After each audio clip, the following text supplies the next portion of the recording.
नाज़रीन अस्सलाम वालेकुम। मैं अदनान नसीर हूँ। FSC first year federal board से मुंसलिक तलबा के लिए उर्दू की ये क्लास, आज का हमारा लेक्चर है हफीज़ ताइब की नज़्म हमद। नज़्म की तशरीह 7 नंबर की पेपर में आती है। 3 शेर आएंगे, अगर किसी नज़्म के बंद हैं तो एक बंद आएगा तशरीह के लिए, कोई मुहम्मस है या मुसद्दस है तो एक बंद आएगा।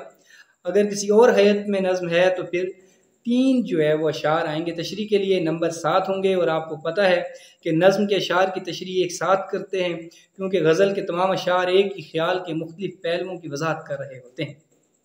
7 नंबर की इस तशरीह के अलावा 2 मुख्तसर सवाल भी आते हैं, 4-4 नंबर के उनके जवाब होते हैं, 4 नंबर होते हैं हर सवाल के।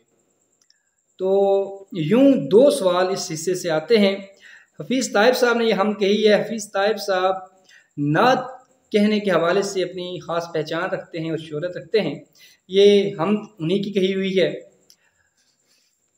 हमद में असनाफ़ अदब में आपने देखा होगा कि ऐसी नज़्म है जिसमें अल्लाह ताला की अज़मत, उसकी बुज़ुर्गी और उसकी जो कायनात बनाई है उसकी तौसीफ़ व तारीफ़ की जाती है, उसकी हम्द व सना की जाती है, उसका शुक्र अदा किया जाता है और तरह तरह से उसकी निशानियों का ज़िक्र कर करके कायनात के चलने के निज़ाम की मिसालें दे देकर खुदा की अज़मत का एतराफ़ किया जाता है। शेर पढ़ते हैं। शेर को समझने का आसान तरीका आपकी सतह पर यह है कि आप एक मिसरा पढ़िए, उसके मुश्किल अल्फाज के मानी देखिए और फिर उसका मफ़हूम समझिए।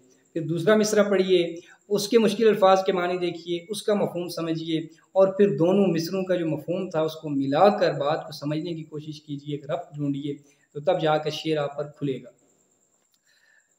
किसका निज़ाम रहनुमा है उफ़ुक़ उफ़ुक़, जिसका दवाम गूंज रहा है उफ़ुक़ उफ़ुक़। शाने जलाल किसकी आया है जबल जबल, रंगे जमाल किसका जमा है उफ़ुक़ उफ़ुक़। मखतूम किसकी मौजे करम है सदफ सदफ, मरकूम किसका हरफ़े वफ़ा है उफ़ुक़ उफ़ुक़। किसकी तलब में अहले मोहब्बत है दाग दाग, किसकी अदा से हश्र बपा है उफ़ुक़ उफ़ुक़। सोज़ां है किसकी याद में ताइब नफस नफस, फुरकत में किसकी शोला नवा है उफ़ुक़ उफ़ुक़। 5 अशार हैं। गज़ल की हैत है, उसी तरह मतला है, आखिर में मक्ता है, लेकिन ये गज़ल नहीं है, ये नज़्म है। क्योंकि एक तो इसका उन्वान दर्ज है, दूसरा इसके तमाम अशार एक ही ख्याल की वजाहत करते हैं।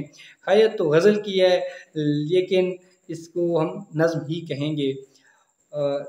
किसका निज़ाम रहनुमा है उफ़ुक़ उफ़ुक़।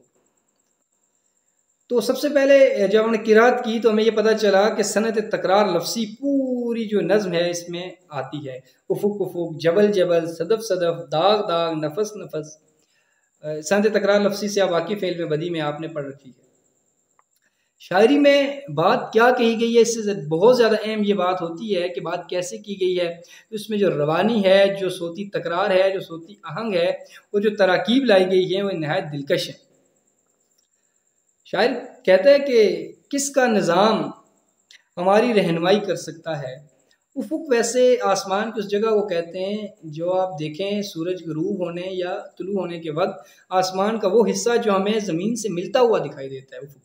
तो इससे मुराद पूरी कायनात है, वुसअतें हैं आसमानों की, ज़मीन की, कायनात मुराद है। कहते इस कायनात में, इस दुनिया में किसका निज़ाम हमारी रहनुमाई कर सकता है, जिसका दवाम गूंज रहा है उफ़ुक़ उफ़ुक़।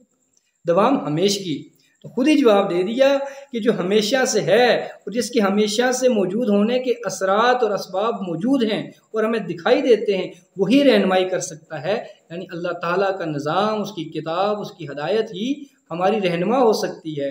जिसने कायनात तख्लीक की है, इंसान को बनाया है, वही तो बता सकता है कि आपने यहाँ ज़िंदगी कैसे गुजारनी। शाने जलाल किसकी आया है जबल जबल, जबल कहते हैं पहाड़ को, शान जलाल रूप दबदबा अजमत, कहता है पहाड़ों से किसकी अजमत आया हो रही है। रंगे जमाल किसका जमा है उफ़ुक़ उफ़ुक़, जमाल खूबसूरती को कहते हैं ये आसमानों में और कायनात की वुसअतों में